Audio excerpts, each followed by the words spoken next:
picture-picture mo na ang person bago pumunta sa destinasyon. Kasama ang aking babies and kapamilyas. We are on the way. Let's go!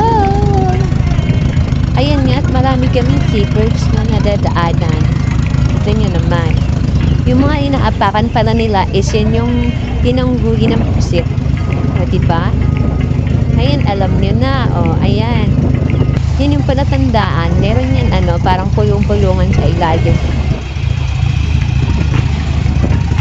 Simula nga pala sa amin, papunta dyan sa aming pupuntahan, halos mag-isang, 45 minutes lahat ang biyahe namin lang.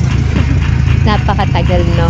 Hindi kasi talaga yun yung pupuntahan namin. Meron pa dyan na medyo malapit lang sa amin. Kaya lang sarado na pala, wala na. Kaya din kami napunta. O, di ba maraming magagandang beaches. Punta na rin kayo dito sa amin. Matsasla. Dito yan sa Camarines Shore. Pero yung pinuntahan namin is dapat yun ng Halbay. Hindi po Halbay. Napakaganda. White sand siya. Nakikita niyo naman, di ba? Napakaganda. Ako, tinatagong lithium. Nakagandahan.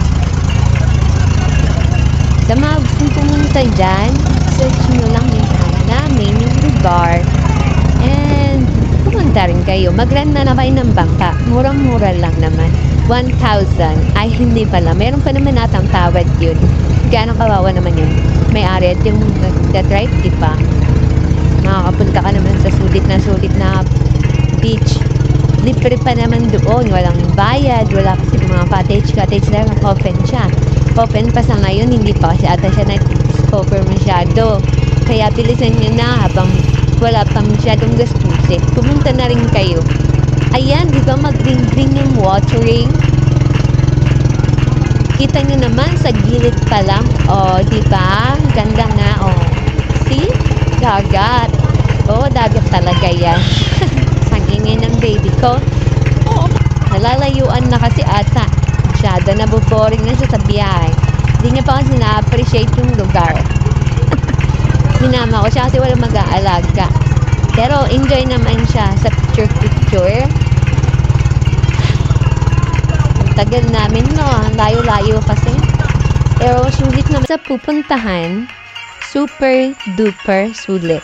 Ayan, sa wakas nga at padaong na kami. Nakarating din sa wakas.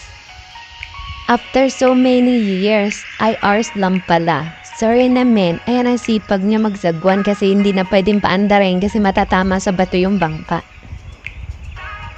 Diba? Hey, hanggang dito na ang pagsasalita ako kasi alam niyo na may baby ako. Tsaka wala na akong masabi. Nanood na lang kayo sa aking video. Panoorin niyo kung gaano kaganda ito.